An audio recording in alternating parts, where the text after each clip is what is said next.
Good morning students, RS maths classes में आपका स्वागत है। इस वीडियो में हम आरबीएससी के 12th चैप्टर का जो 12.2 एक्सरसाइज है उसको कंप्लीट करेंगे और उससे पहले हमारे पास दो एग्जाम्पल जो रह गए थे उनको कंप्लीट करेंगे। तो सबसे पहले हमें दिया हुआ है, सिद्ध कीजिए कि इस वृत्त की दो जीवाओं में से बड़ी जीवा केंद्र के निकट होती है। तो हमें यह सिद्ध करना है कि जो बड़ी जीवा है वो केंद्र के अधिक निकट होती है। कहने का मतलब हमें यह सिद्ध करना है कि ओ एम बड़ा है किससे, ओ एन से। तो इसको सिद्ध करने के लिए हमें दो जीवाएं दी हैं ए बी और सी डी, जिसमें से सी डी बड़ी है किससे, ए बी से। तो हम लिख सकते हैं, दिया है हमें, क्या दिया है, सी डी बड़ा है किससे, ए बी से। सिद्ध क्या करना है, हमें सिद्ध करना है, क्या सिद्ध करना है, ओ एम बड़ा है ओ एन से। ये बात हमें सिद्ध करनी है। तो इसके लिए रचना हमने क्या की है, रचना के लिए हमने इनकी जो त्रिज्याएं हैं उनको मिला दिया है। त्रिज्याएं कौन सी, ओ डी और ओ बी, ओ डी व ओ बी की रचना की। अब इसके लिए उत्पत्ति करेंगे। उत्पत्ति में हमारे पास अगर हम देखें तो ये जो दोनों त्रिभुज हैं ये कौन से त्रिभुज हैं, क्योंकि ये कोण कितने डिग्री का है, 90 डिग्री का। किसी त्रिभुज में एक कोण 90 डिग्री का हो तो वो कौन सा त्रिभुज होता है, समकोण त्रिभुज। और समकोण त्रिभुज में हम पाइथागोरस प्रमेय लगा सकते हैं। तो दोनों त्रिभुजों में हम पाइथागोरस प्रमेय लगाएंगे। तो पहले हम त्रिभुज ले रहे हैं, त्रिभुज ओ एन डी। तो त्रिभुज ओ एन डी में कर्ण क्या है, इसका कर्ण है ओ डी। तो ओ डी की स्क्वायर बराबर ओ एन की स्क्वायर और प्लस में क्या आ जाएगा, एन डी की स्क्वायर। यहां से एन डी की स्क्वायर का मान निकालेंगे, ओ एन प्लस का है, इधर आकर क्या हो जाएगा, माइनस का। तो एन डी की स्क्वायर बराबर ओ डी की स्क्वायर माइनस ओ एन की स्क्वायर। ये बन गई हमारे पास इक्वेशन नंबर 1। उसके बाद में दूसरा त्रिभुज है हमारे पास ओ एम बी। तो त्रिभुज ओ एम बी में क्या बनेगा हमारे पास, कर्ण क्या है इसका, ओ बी। तो ओ बी की स्क्वायर बराबर ओ एम की स्क्वायर प्लस एम बी की स्क्वायर। यहां से भी हम एम बी का मान निकाल लेंगे, क्या बनेगा, एम बी की स्क्वायर बराबर ओ एम स्क्वायर प्लस का, इधर आकर हो जाएगा माइनस का, ओ बी की स्क्वायर माइनस ओ एम की स्क्वायर। ये बन गई समीकरण नंबर 2। अब हमें जो दिया हुआ है उसे हम लेकर के चलेंगे। क्या दिया हुआ था, सी डी बड़ा है किससे, ए बी से। अगर हम इनका आधा करें तो भी ये बड़ा रहेगा। तो सी डी में हमने 2 का भाग दे दिया, ए बी में भी हमने 2 का भाग दे दिया। सी डी का आधा किसके बराबर होगा, एन डी के। तो क्या देगा, एन डी बड़ा है, ए बी का आधा किसके बराबर होगा, एम बी के। तो क्या देगा, एम बी। दोनों तरफ स्क्वायर करेंगे तो क्या बन जाएगा, एन डी स्क्वायर बड़ा है किससे, एम बी स्क्वायर से।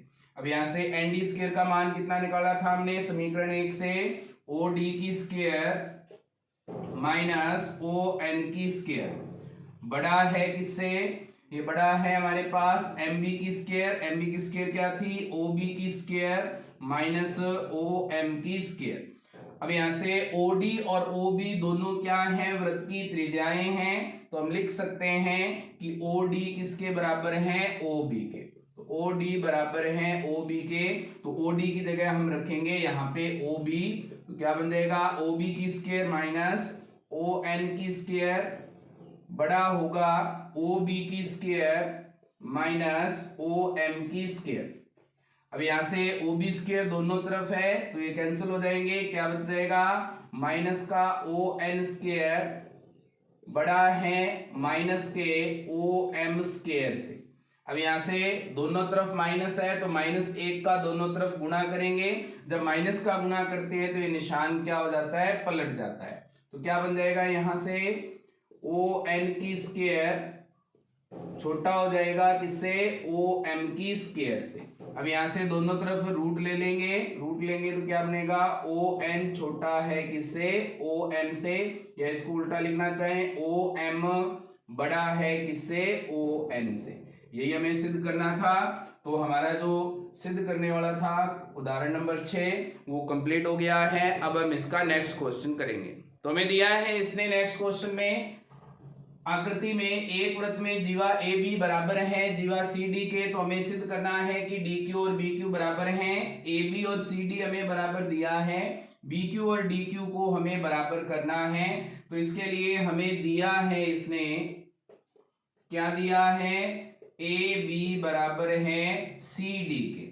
और हमें पता है कि ये दोनों जीवाएं अगर बराबर होंगी तो इनके लिए जो दूरियां हैं वो भी क्या होंगी, बराबर होंगी। कहने का मतलब OL बराबर होगा किसके, OM के।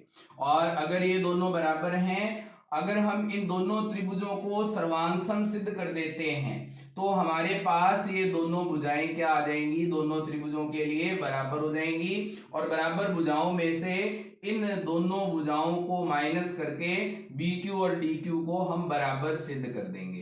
तो सर्वांगसम सिद्ध करने के लिए दोनों बराबर हैं, ये कॉमन है, एक कोण इसमें 90 डिग्री के हैं, तो ये दोनों क्या हो जाएंगे, RHS नियम से सर्वांगसम हो जाएंगे। तो इसके लिए पहले हम लिखेंगे सिद्ध करना है,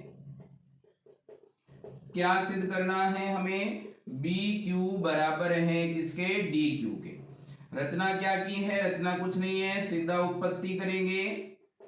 उत्पत्ति में हम दोनों त्रिभुजों को लेंगे। दोनों त्रिभुज कौन कौन से, त्रिभुज QOL या QLO, त्रिभुज QLO व त्रिभुज QMO में।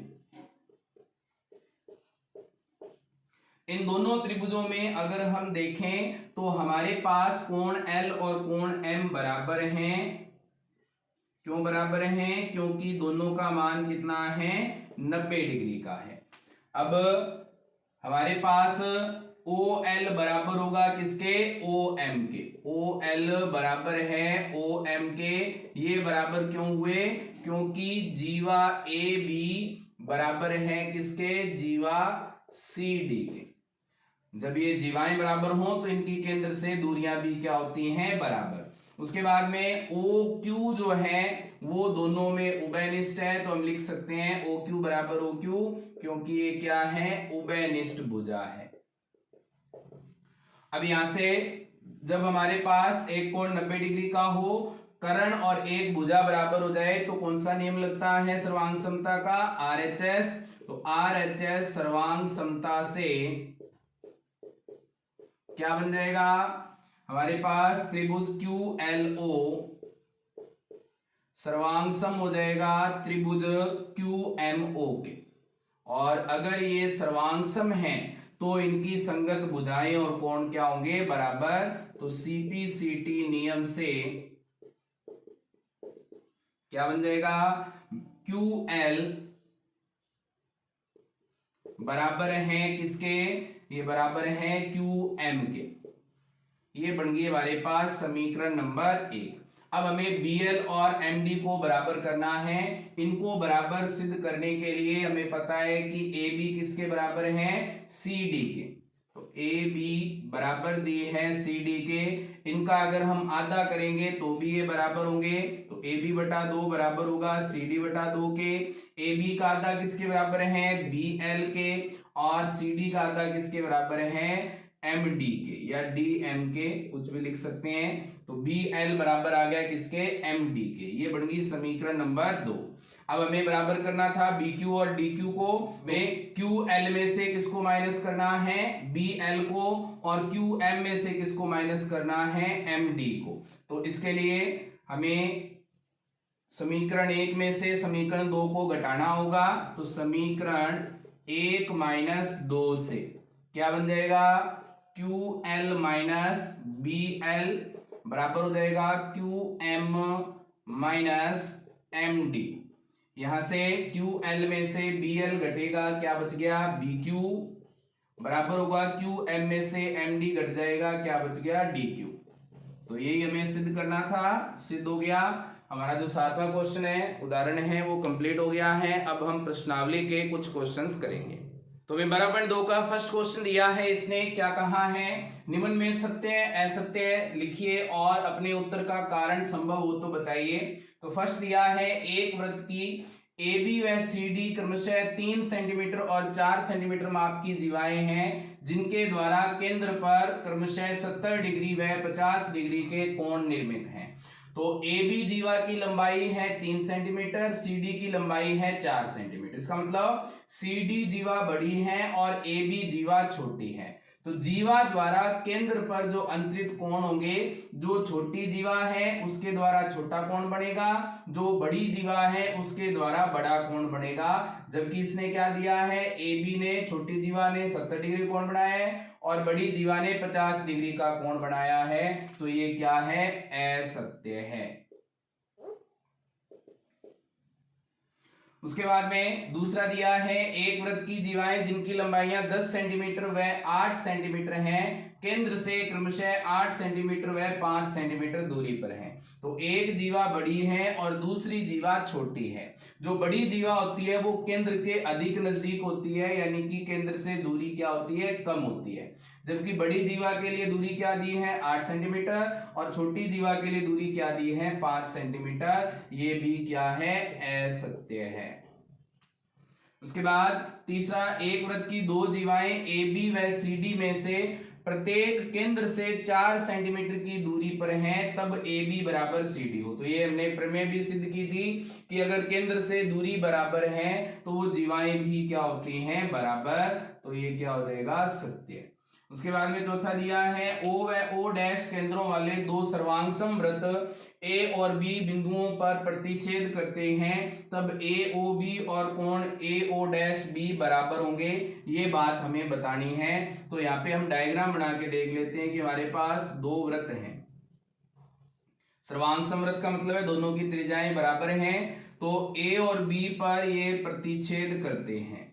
यहाँ पे केंद्र है O और इधर केंद्र है O डैश। तो हमें ये बताना है कि कोण AOB बराबर होगा कोण AO डैश B के।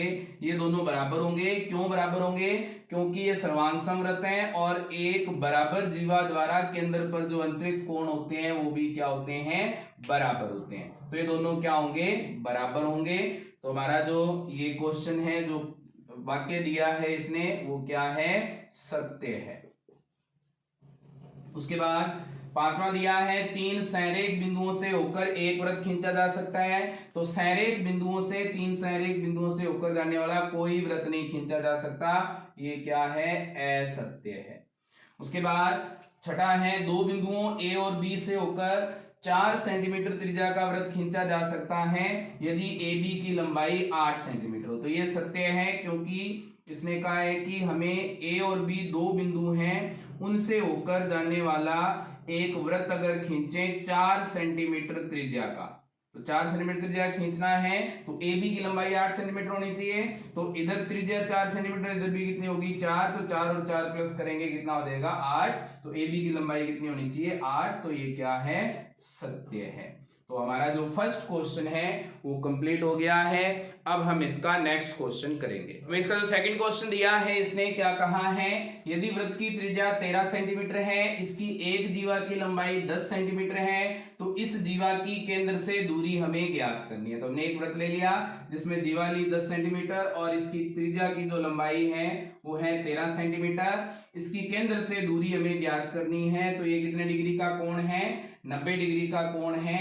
जब 90 डिग्री का कोण हो त्रिभुज में, हमारे पास हम कौन सा त्रिभुज बन जाता है, ये समकोण त्रिभुज। और समकोण त्रिभुज में हम पाइथागोरस प्रमेय लगा सकते हैं। तो पाइथागोरस प्रमेय लगा करके हमें OM का मान ज्ञात करना है, लेकिन उससे पहले हमें OA और OM दोनों का मान चाहिए होगा।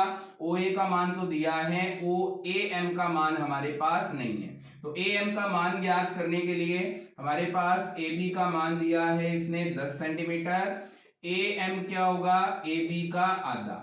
तो AB का आधा कर देंगे तो AB का आधा कितना हो जाएगा, 5 सेंटीमीटर। तो ये कितना आ गया, 5 सेंटीमीटर।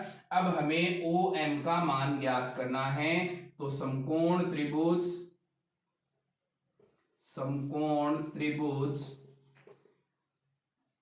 AMO में पाइथागोरस प्रमेय लगाएंगे। कर्ण क्या है इसका, OA।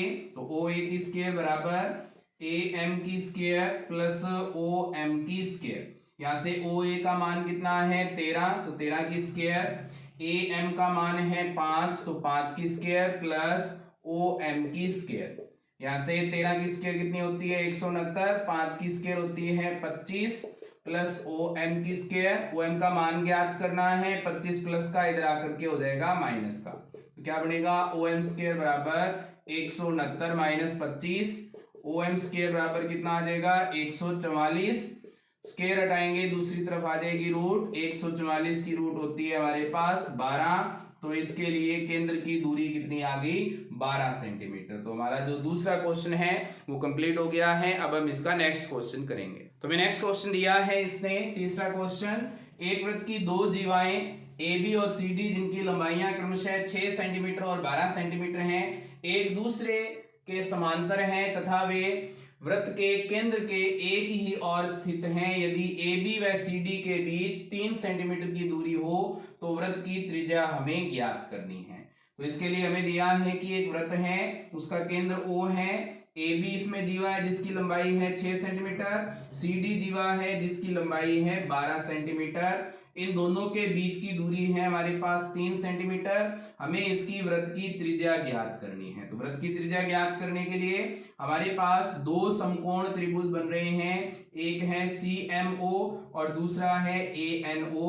इन दोनों त्रिभुजों में हम पाइथागोरस प्रमेय लगाएंगे और OC या OA किसी एक त्रिज्या का मान ज्ञात कर लेंगे। तो हमारे पास जो दिया हुआ है जीवाएं, हमें पता है कि जब हम लंब डालते हैं इन पर तो ये बराबर दो भागों में बांटता है।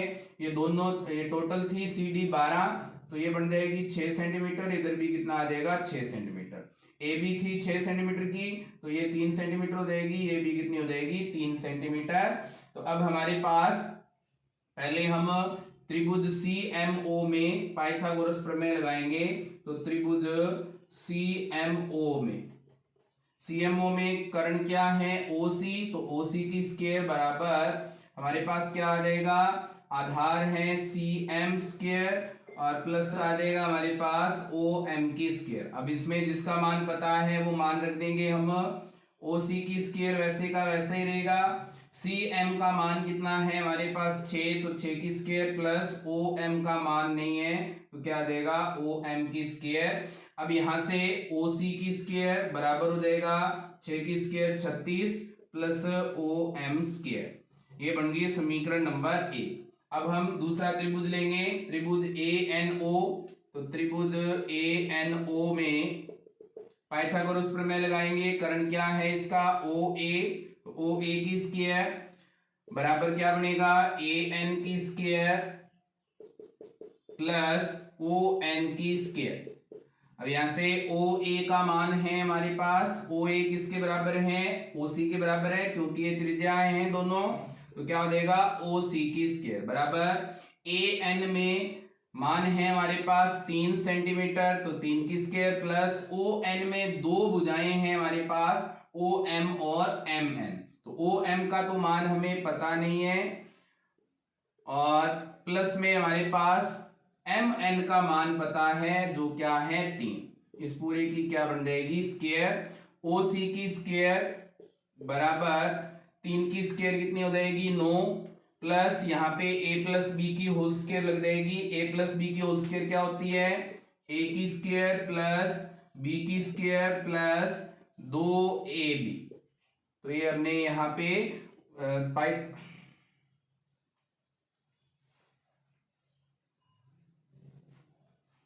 A प्लस बी की होल स्क्वायर लगा दी है।